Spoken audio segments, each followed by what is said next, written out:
Welcome back. The big story of the day is the outpouring of sympathy at the passing of the late Tennessee Senator Howard Baker Jr. That's right. Right now, the public is paying respects to the late senator as his body lies in repose at the Howard Baker Center for Public Policy in Knoxville. That's where we find News Channel 9's Latricia Thomas and Josh Rowe covering that story. Guys?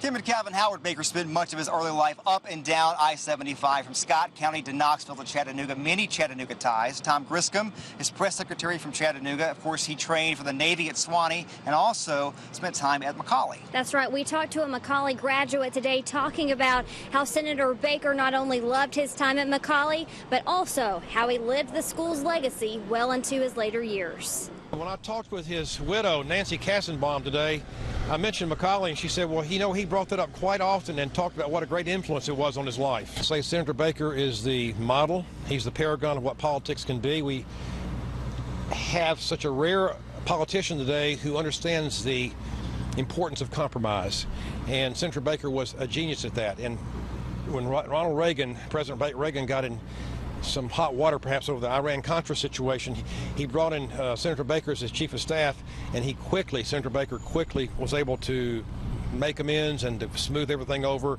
in a very classy fashion.